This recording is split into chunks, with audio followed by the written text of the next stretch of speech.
اتخذوا ایمانہم جنتن فصدوا عن سبیل اللہ،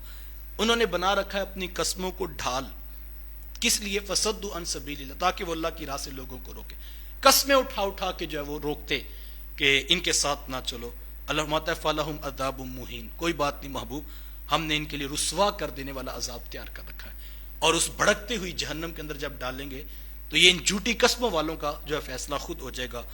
لَن تُغْنِيَ عَنْهُمْ أَمْوَالُهُمْ وَلَا أَوْلَادُهُمْ، جس مال کی خاطر یہ منافقت اختیار کیے ہوئے ہیں اور سمجھتے ہیں کہ دولت ہی سب کچھ ہے، اللہ فرماتا ہے لَن تُغْنِيَ عَنْهُمْ أَمْوَالُهُمْ وَلَا أَوْلَادُهُمْ، نہ ان کو ان کا مال فائدہ دے گا، نہ ان کو اولادیں فائدہ دیں گی، اور نہ ہی کوئی اور شے ان کو اللہ کے عذاب سے ان کو نہیں بچا سکتی۔ اولئک اصحاب النار هم فیہا خالدون، یہ جہنمی ہیں اور ان کو ہمیشہ اسی کے اندر رکھا جائے گا۔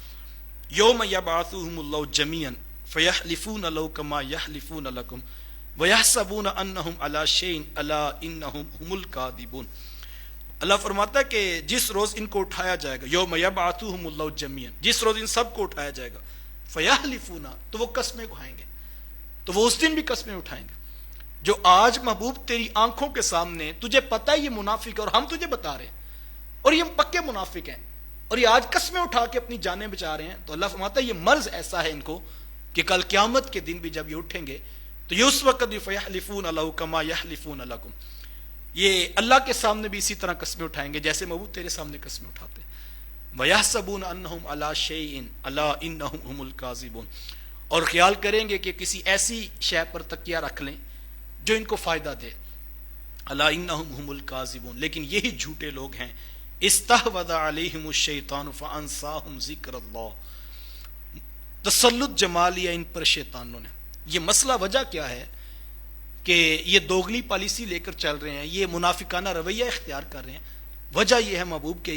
ان کے اوپر شیطان نے تسلط جما لیا۔ ہمیں اپنے رویوں کی اصلاح ضرور کرنی چاہیے کہ کہیں ہم بھی ایسی کیفیت میں تو نہیں ہوتے کہ ہم دو دو تین تین دڑوں کے ساتھ چلتے ہیں، اوپر سے کچھ ہوتے ہیں اندر سے کچھ ہوتے ہیں۔ تو یہ منافقانہ رویہ کب انسان اختیار کرتا ہے؟ ایک تو میں نے بتایا کہ قرآن یہ بتا رہا ہے کہ جب انسان کو اپنا ذاتی مفاد، مال و دولت جو ہے وہ نظر آ رہا ہوتا ہے تو پھر وہ سوچتا ہے کہ یہ رویہ ایسا ہے کہ دونوں پارٹیوں سے، تینوں پارٹیوں سے میں کھاؤں گا اور ہر طرح کے شخص کے ساتھ میرا تعلق ہونا چاہیے۔ اور دوسرا کہا وجہ، روحانی وجہ کیا ہے؟ یہ تو ظاہری آنکھیں دیکھتی ہیں کہ وہ لالچ میں جو ہے وہ یہ سب کچھ کر رہے ہیں، اور کہا کہ دوسری بات استحوذ علیہم الشیطان، ان کے اوپر شیطانوں نے تسلط جما لیا ہوا ہے۔ فانساہم ذکر اللہ، اور جب شیطان تسلط جما لیتے ہیں پھر ہوتا کیا ہے؟ فانساہم ذکر اللہ، اور اس نے ان کو اللہ کے ذکر سے ہی جو ہے وہ فراموش کر دیا ہے۔ اب ان کو پتہ ہی نہیں لگتا کہ ایک طرف چند ٹگے ہیں اور ایک طرف دنیا کا مال ہے، اور دوسری طرف رب کا ذکر ہے، دوسری طرف رسول کی چوکھٹ ہے،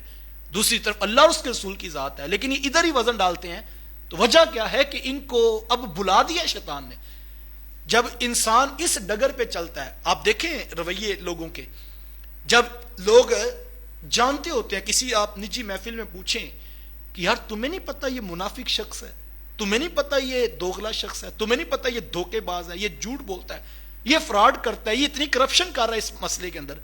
وہ کہتے ہیں اس بات کی ٹینشن نہ لو، ہم کون سا اندر اندر سے چل رہے ہیں، ہم تو اوپر اوپر سے چل رہے ہیں، بس جب اس کو ایڈ ملے گی، جب وہ ٹینڈر پاس ہوگا تو بس اس پہ سے ہم نے حصہ لینا، پھر جو مرضی یہ کرتا پھرے۔ تو یہ وہ رویہ ہے اللہ، یہ شروع میں جب چلتا ہے تو پھر انسان سمجھتا ہے میں ابھی پیچھے ہو جاؤں گا، لیکن جب دلوں پر تسلط جما لیتا ہے شیطان، یہ مرض جب منافقت کا بڑھتا ہے تو اللہ فرماتا ہے فانساہم ذکر اللہ، تو پھر شیطان ان کو اللہ کے ذکر کو بھی بلا دیتا ہے ان کے لیے۔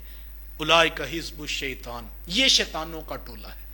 جو اس ساری کارستانی کے اندر لگا ہوا ہے، جو اس کام پہ اپنا وقت دیتا ہے اور منافقانہ رویہ اختیار کیے ہوئے ہیں۔ اللہ فرماتا ہے یہ اصل جو ہے وہ شیطانوں کا ٹولہ ہے۔ الا ان حزب الشیطان هم الخاسرون،